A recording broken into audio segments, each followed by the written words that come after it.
Welcome to the channel. Today I am making dry garlic chutney powder. For that I have taken dry coconut. ನಾನು ಇವತ್ತು ಚಟ್ನಿ ಪುಡಿ ಮಾಡ್ತಾ ಇದ್ದೀನಿ. ಅದಕ್ಕೆ ಒಣ ಕೊಬ್ಬರಿ ತಗೊಂಡಿದ್ದೀನಿ. ಅದು garlic chutney powder. Small powder ಮಾಡೋ ಜಾರ್ ತಗೊಂಡಿದ್ದೀನಿ. I have taken small jar. That I will be adding all the dry coconuts. To this I'll add some salt. This is the instant one, so adding salt, extra hot chili powder, Kashmiri hot chili powder,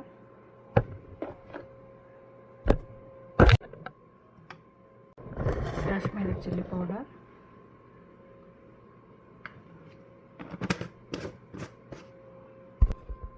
little bit jaggery, ಒಂದು ಸ್ವಲ್ಪ tamarind powder,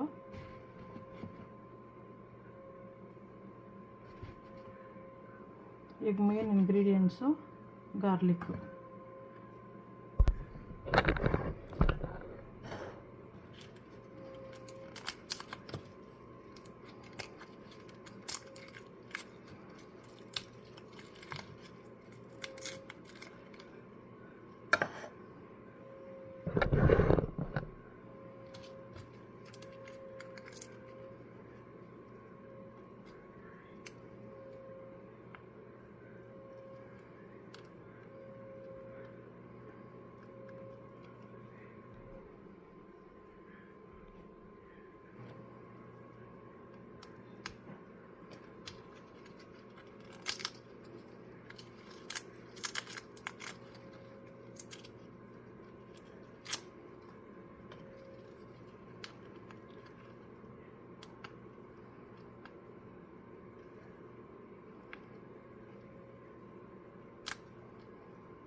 ಇದನ್ನು powder ಮಾಡಬೇಕು, ನೀರು ಹಾಕಬಾರ್ದು, powder ಮಾಡಬೇಕು. ಅದಾದಮೇಲೆ ಬೇಕು ಅಂದರೆ ಒಗ್ಗರಣೆ ಕೊಡ್ಬೋದು, ಇಲ್ಲಾಂದ್ರೆ ಹಾಗೆ ತಿನ್ಬೋದು.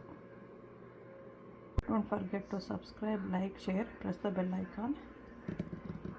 ಇದನ್ನು ನೀವು ಚಪಾತಿ ಅದ್ರ ಜೊತೆಲಿ ತಿನ್ಬೋದು, ಅನ್ನದ ಜೊತೆಲಿ ಕಲ್ಸ್ಕೊಂಡು ತಿನ್ಬೋದು. ಒಂದು ಸ್ವಲ್ಪ ಎಣ್ಣೆ